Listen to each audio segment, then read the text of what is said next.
Lepo pozdravljeni, v središče je prišel David Tomažin, predsednik Mlade Slovenije, podmladka Nove Slovenije. Lepo pozdravljen, dobrodošel. Živijo, hvala za povabilo. Midva se tikava, ne? Lahko. Da pojasniva tudi gledalcem, poslušalcem. V teh dneh je zelo praznično, Mlada Slovenija praznuje 25 let. Čestitke. Res je, 21. aprila 2001, eno leto po Novi Sloveniji smo še mi nastali, so se takrat zborili. Drugače, jaz sem sam trenutni predsednik, ne? Drugače to dediščina fulejnih predsednikov. Na začetku je bil Jernej Pavlin. Pa mi je enkrat so rekel, kako so začeli. Mogoče to mi je bilo zelo zanimivo, ker sem se ful sekiral, a sploh dobro vodim ali ne. Mi je rekel, na začetku, ko smo bili, mi smo naredili kakšno novinarsko, smo vabili medije, noben ni prišel. Mi smo sam delali, pa noben ni prišel, pa nas smo poslali, to je naša poanta, pa tako naprej, pa naslednjič pa jih je bilo več. Mi je dal ful enega zagona, pa zaupanja, ja, pa sej ne rabi biti perfektno takoj, ko začneš. To je dediščina, vsaka generacija, potem je naprej Robert Ilc vodil, pa Jernej Vrtovec, pa potem Federico Potočnik, potem Matjaž Kosi, pred mano Katja Bergbevc, zdaj pa jaz. Pa jaz tudi upam, da nam lahko predal podmladek, da bo to še naprej živeli, še naslednjih 25 let. Tako da šteje vztrajnost, ne? Mlada Slovenija je pa tudi neka valilnica političnih kadrov. Omenil ti si recimo Jerneja Vrtovca, trenutnega predsednika, tudi prejšnji predsednik Matej Tonin je začel v Mladi Sloveniji, pa recimo poslanec Aleksander Reberšek je bil tudi aktiven del Mlade Slovenije. On se je poimenoval, da je bil minister za žur v Mladi Sloveniji. Imate tudi zdaj kakšnega ministra za žur? Zdaj malo bolj delamo. Kar sem jaz prevzel, smo malo več delali, tudi vsebinsko, potem se bo verjetno še dotaknila še študentskega SP-ja. Drugače pa skozi hodimo, ali gremo bowlat, ali gremo kam hoditi, ali kaj početi, ali kaj se pogovarjati. Ne vem. Smo pa tudi bolj zaposleni. Se mi zdi, kada je vsakič manj časa za tako zadruženje, kada je pressing toliko večji. Ampak bi rabili še enega tazga, pa tudi Aleks dostkrat prije pozdraviti, pa še vzdržuje ta nivo žuranja. Pa tudi omenil si recimo eno pobudo, pa bova kar nadaljevala s to, ta študentski SP, to je pobuda Mlade Slovenije. Že lani poleti ste zagnali peticijo, dobili ste veliko podporo s podpisi, tudi s številnimi odzivi. Takrat se z vložitvijo zakona pač ni šlo in zdaj je zakon ponovno vložen in v bistvu je to kar poklon vašemu delu, ker konstituiral se je nov državni zbor in to je bil eden od prvih zakonov, ki je bil vložen v tem sklicu parlamenta. Ja, jaz si to štejem v zelo veliko čas, da se podmladek, zato sem hotel, da malo več delamo s podmladkom, vsaj zdaj, ki je bilo pred volitvami, ker se pol tako obrestuje. Mi smo pač pičali to idejo, smo dali idejo za študentski SP, vodstvo je pa poslušala, lih na podlagi tega dobrega odnosa, ki ga imamo s stranko, ker res razume, tudi Jernej zelo razume podmladek, tudi naše želje, da je to pač pomembno, se konec koncev tudi Novo Slovenijo volijo večinoma mladi, In res, kot si rekla, en izmed prvih zakonov, da dokažemo, da se lahko v tej državi nekaj spremeni, da ni tega, tako kot je bilo včasno, ker se mi zdi, da nam je težko malo spremeniti, ampak mladi pa nimamo tega. Jaz se mi zdi, tudi mlade, ki sprašujem danes, pač noben se ne predstavlja delati enega šihta 40 let. Nobeden. In da bomo mi sam pri študentskega dela še dolg cajta, ne hvala. Teda je skrajni čas, da se tole spremeni. Lani smo dali idejo, so bili mladi ful za, pa vem, da so bili potem zelo razočarani, ker ni šlo čez, pač tako vlado smo imeli. Zdaj pa je drugačen državni zbor, pa jaz upam, da bo tudi posluh se za to našel. Omenila sem, vem, da ste prejemali takrat, kot sem rekla, ne samo podpisov, ampak tudi številne odzive in so šli nekako v smer, so se vam oglašali tudi zdaj recimo uspešni podjetniki, ki so svojo pot začenjali v študentskih letih in bi jim neka taka ureditev, kot je študentski SP, zelo prav prišla. Ker danes mora torej študent po trenutni ureditvi izbirati, ali bo odprl študentski SP in torej šel na trg, se pravi ne, odprl SP in šel na trg, ali pa pač bo naprej študiral. Zdaj ta študentski SP pa združuje, se pravi, odprtje SP-ja in ohranitev študentskih pravic. Tako, v bistvu, takrat so se nam javljali zelo hudi podjetniki, ampak so mi pač rekli, da se raj ne bi izpostavljali, ampak to je zelo logično, med podjetnimi mladimi, ki jih sploh ni toliko malo, je bilo zelo velike energije, dajte to sprovesti, zakaj to sploh še ni, Ker v bistvu, kaj je naš predlog? Čisto poenostavljeno. Naš predlog je samo to, ti si zdaj študent, in ti imaš bonitete od prehrane, pa prevoza, pa mesečno in tako naprej, Da to pripada, ker študiraš, ker ti si 8 ur na dan, ti bereš, študiraš, In zdaj ti, če bi pa eni pač mladi imajo pa še ideje, imaš poslovno idejo in bi želel odpreti SP. In fora je, da država te takrat pa smatra, kot da si se ti zdaj zaposlil na tem SP-ju in ti odbija vse te bonitete. V bistvu naš zakon sam pove, da ti ne boš zgubil teh bonitet. Dokler boš ti študiral, to je to. In je sam zanimiv, koliko je enega odpora proti takmu predlogu, ne? Da v bistvu iz strani podjetništva, iz strani mladih ful enega razumevanja, dajte to narediti, dajte to sprovesti. Mladi se čudijo, zakaj to sploh še ni narejen. Mislim, se konec koncev, če se vprašaš, zakaj mora mlad delati samo pri študentske napotnice? Pa zakaj, če gledaš čisto iz osnove, če je mlad, ko študira, podjeten, pa konec koncev, če bi se rad redno zaposlil, dokler on študira, zakaj ne dobi teh bonitet? To krepi študentski staž, to mene krepi, če sem jaz študent, pa se hkrati še redno zaposlim. Pa če sem sposoben upravljati študentske obveznosti, zakaj bi meni vzeli te bonitete? In ker kaj se dogaja zdaj v takem sistemu? Ali tisti, ki naredijo SP, dejansko zgubijo vse bonitete in smo ga v bistvu pomagali uničiti, pa dejansko smo ga potlačili dol, ima težjo pozicijo, plus plačevati mora na mesec takoj 400 evrov. To je huda breme. Ne? To ne šosne Mladinski svet Slovenije, noben ne opozori na to, da te mlade imajo res težko situacijo, pa so podjetni in dejansko prispevajo državno blagajno. Ne? Za razliko od mene, ki sem bil študent, pa recimo, če nič ne delaš, pač nič ne daš v javno blagajno. Ne? Tako je bilo treba nagraditi. Ali se potem danes dogaja, da šmuglajo, da se dela na sivo in črno, 50 odtenkov sive, če češ, pač vse šmugla, danes je že, prekarizacija že obstaja, ali pa v najslabšem primeru, da študent sploh ne naredi podjetja in ne razvija poslovne ideje. Se pravi, da ga v bistvu sistem zatre. Ne? Ja, zatre ga iz vseh. Ker, če ti nisi podjeten, v smislu, če ti nisi podjetnik, se razumem, da se vidi, kot da se trudimo neki omogočiti za študenta drugačne oblike dela, ampak to ni to. To se krepi se študentski položaj, ker ni tako študentsko delo prek napotnic bo vse ostalo. Prek SPS so težji delati, ker ti nimaš krite pokojninske dobe, recimo. Ne? Ni to spet toliko, plus še stroška imaš na mesec. Da to zahteva nekaj več dela, ampak da bomo pa zdaj študentje se med sabo bockali med tem, kdo ima več, pa dajmo nekaj spremeniti v Sloveniji.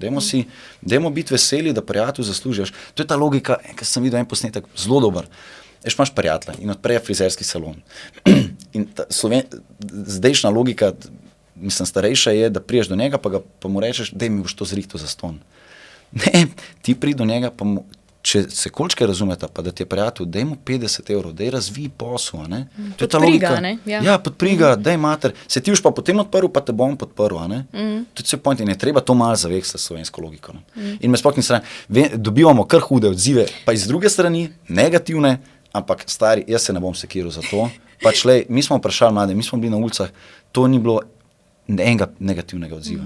Pojavljajo se sicer deloma bi se lahko strinjala, ne, če si študent študiraj, ne, ampak velikokrat je tako, ne, da študent mora delati, ne, ker mogoče družina ne more pokriti stroškov študija in vse, kar pride s tem. Ne.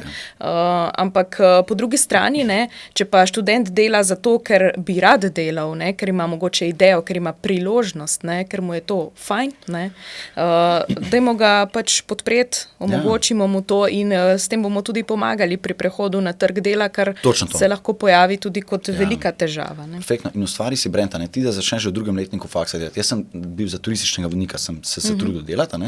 Jaz bi si lahko že takrat firmo ustvaril in gradil na nekem imenu. Pa bi klecnil, pa bi tam videl, tole moram merkati. In potem že, točno tako, na koncu študija ti že preideš na trg dela. Veliko lažje za študenta. Recimo, kaj se nam je zgodil, Jure Sotošek, podjetnik, je delal podjetje v Ameriki, v Delawareu. S tem smo zgubili mi ful enega profita. Če ne so milijone skoraj. Samo zato, ker v Sloveniji, dobro, pa se ni šlo za študentske SP, se je šlo za startup podjetje, zato ker je zelo težava pri pridobivanju investicij. Tudi to je treba zrihtati konec koncev. Mi moramo privabiti podjetne, da bo denar tle ostal, pol boš pa ti imel socialno državo. Ker nam zdaj propada, če smo slišali, fiskalni svet. Evropska komisija je lih pred tem, da začne ukrepe pisati za Slovenijo. Mislim. Ja, pač tukaj ni te miselnosti, ne, se pravi, da premožnejši ljudje v resnici zaradi visokih dohodkov plačajo tudi več davkov in prispevkov in s tem pravzaprav vzdržujejo socialno državo. Ne.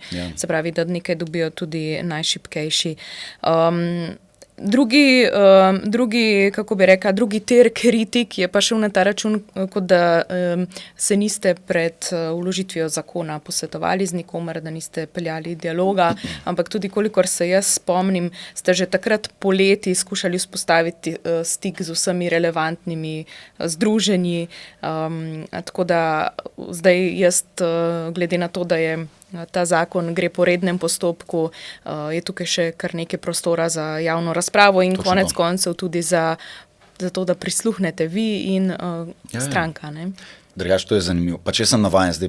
Mene je presenetilo, ker sem dobil toliko negativnih odzivov, recimo iz ŠOS-a, pa iz Mladinskega sveta, ampak zdaj si mislim, veš kaj, lani poleti. Jaz sem se fejst trudil s predsednikom študentske organizacije takratne, z Lukom Miheličem. Jaz sem pisaril, ker sem hotel uskladiti, na Mladinskem svetu smo že prej predstavili, je samo ena organizacija, to je Podmladek od Socialnih demokratov, so dali veto, čeprav smo bile vse druge organizacije, smo bile za to idejo, da se vsaj razvije. Se bi se spisali malo bolj blago, ampak to je bil veto, kaj se to pravi. In Mladinski svet je vedel za to idejo. ŠOS smo pa kontaktirali 3-krat, ni bilo niti odgovora glede datuma.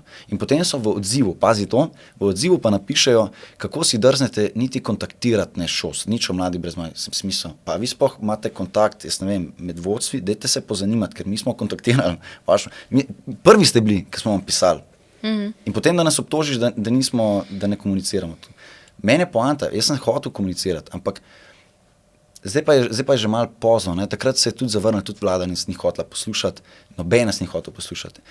Dajmo mladi, dajmo tvoriti drugačno politiko, pa se dajmo pogovarjati. Točno tako, drugače pa zakon v rednem postopku, to se da kadarkoli lahko še povedati. Kadarkoli, mi smo bili odprti. A veš kaj je najbolj zanimivo? Zakaj nisem dobil jaz SMS-a, David, dajmo se videti glede tega predloga. Ne, jaz sem dobil javni odziv iz medijev zvedel, ne?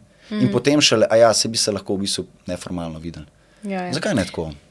Ampak sej, spet, s pozitivo naprej, jaz verjamem, da bo to malo odprl te pore, ker so marsikeri interesi zadaj, vem, zakaj so taki pritiski tudi na te organizacije, da morajo to, vse sindikati pač in še kakšne druge organizacije ščitijo pač te svoje interese, ampak le mladi se nam dali. Če bomo pa mladi zdaj pokleknili, tudi kakšno dediščino bomo mi pustili mojim zanamcem. Jaz bi rad, da nas te gledajo kot ene spužvice, ki smo na pol poti nekje, pardon, ki smo, bomo se bolj ne.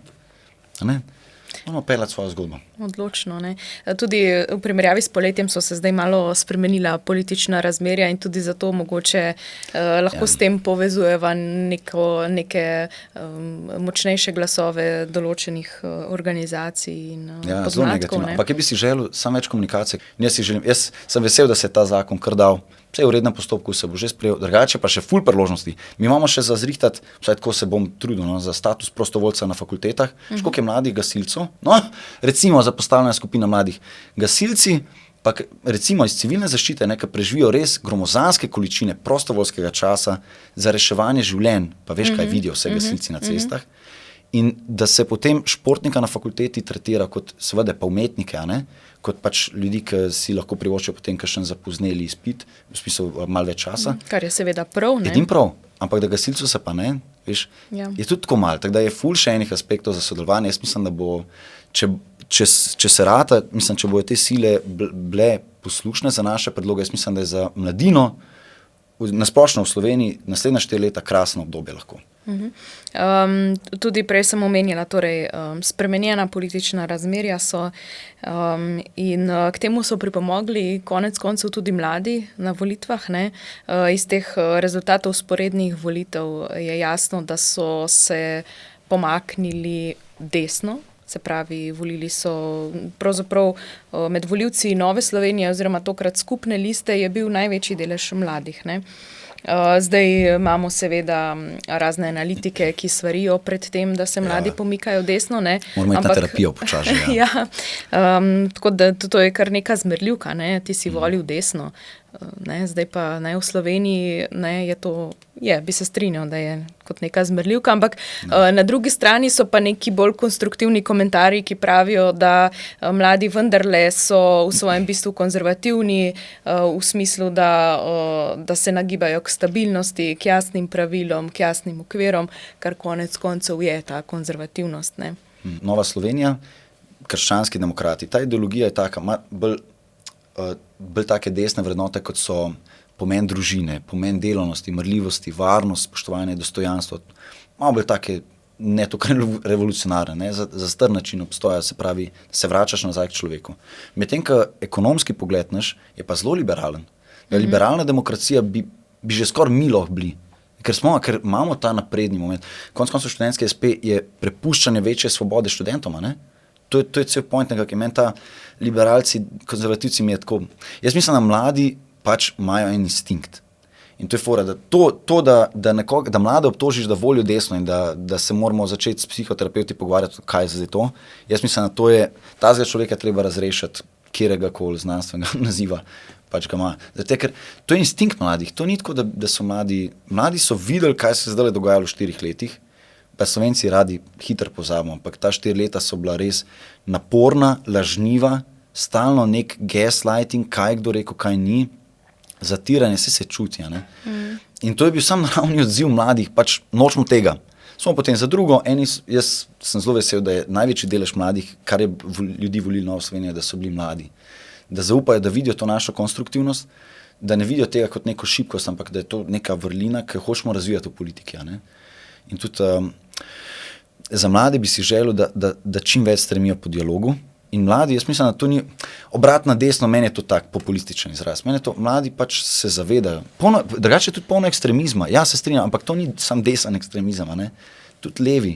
Jaz bi to ločil na, res, to je enkrat zelo dobro rekel, da jaz mislim, da glavni problem duhovni v tem stoletju ne bo levo-desno, ampak je ekstremno protizmerno, ker zmerne peščice je zelo malo. In teh mladih se kar nabira, veš, se kar nabirajo in so zunaj in spremljajo, so zelo tihi, ker pač delajo in se ne bojo pluvali, nimajo tega sovražnega bistva in tega bruhanja, da bi ga dejali sebe, tako kot ga imajo nekateri drugi. Ampak imajo to zdravo bistvo, vidijo, kam je treba in držijo to smer. In jaz upam, da se v to sam še nadaljevalo. No. Sam, da gremo stran od ekstremizma. In tukaj jaz mislim, lih zaradi tega sem pri Novi Sloveniji, ker je tukaj toliko dialoga in da tudi, če je kakšna kritika, da je konstruktivna in da ni zaradi tega, ker te nekdo hoče vplivati, ampak ker pač vsi hočemo rasti tukaj. Hvala, David, za ta pogovor. Verjamem, da se bova še srečala v tem studiu. Upam, da. Lep prehod v maj ti želim. Enako. In čestitke še enkrat Mladi Sloveniji in uspešno naprej. Hvala. Hvala tudi vam, da ste naju spremljali. Se vidimo kmalu.